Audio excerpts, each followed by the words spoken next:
सभापति महोदय, सदन के सामने जो विधेयक रखा गया है उसको लाने के लिए मंत्री महोदय ने बहुत परिश्रम किया है। उसके लिए मैं समझता हूँ कि यह सदन उनको धन्यवाद देगा। दुनिया में जितने भी देश हैं उनकी अपनी अपनी राष्ट्रभाषा है। हमारे संविधान में हिंदी को राष्ट्रभाषा का स्थान दिया गया है। यद्यपि हमारी सरकार ने हिंदी के प्रचार और प्रसार के लिए बहुत प्रयास किया है, लेकिन फिर भी इस दिशा में जो काम किया जाना चाहिए था वह नहीं किया गया है।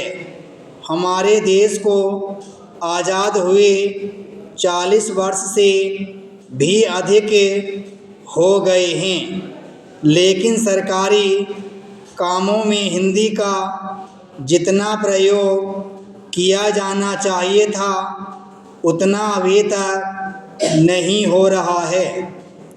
यह हमें सबके लिए अफसोस की बात है।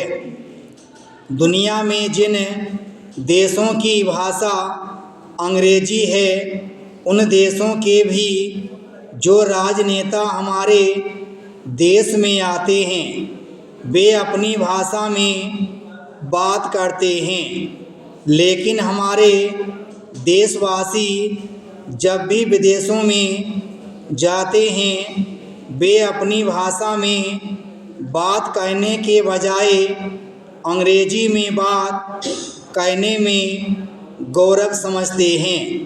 हमें सरकारी कर्मचारियों के दिमाग से इस मनोवृत्ति को निकालना है। इसलिए मैं मंत्री महोदय से पूछना चाहता हूं कि उन्होंने इस मनोवृत्ति को समाप्त करने के लिए अब तक क्या प्रयास किया है।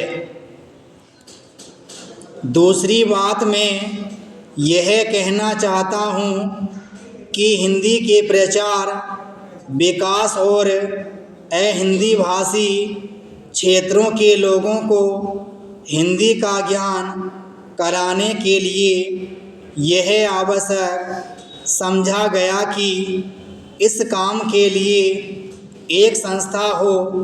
पहले हमारे संविधान में इसके लिए 10 साल की अवधि रखी गई थी, लेकिन 10 वर्ष समाप्त हो जाने पर यह अनुभव किया गया कि हिंदी का जितना प्रचार और विकास होना चाहिए था वह नहीं हो पाया है और उसके लिए और ज़्यादा समय देने की आवश्यकता है।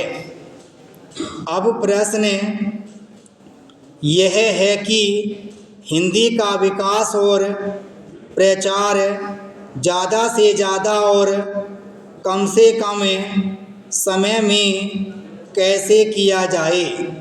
हिंदी साहित्य सम्मेलन एक ऐसी संस्था हो सकती है जो इस कार्य को कर सकती है, लेकिन आपसी झगड़ों के कारण हिंदी साहित्य सम्मेलन अपना कर्तव्य पूरा नहीं कर पाया है।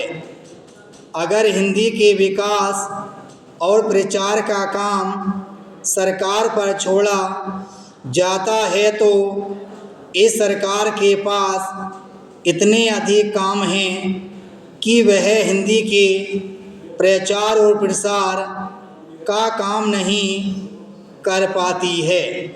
सरकार जिस काम को करना ज़रूरी समझती है उसको अपने हाथ में लेती है।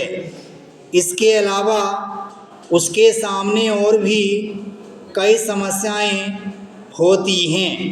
इसलिए यह समझा गया है कि हिंदी के लिए इस प्रकार की संस्था होनी चाहिए विराम स्टॉप।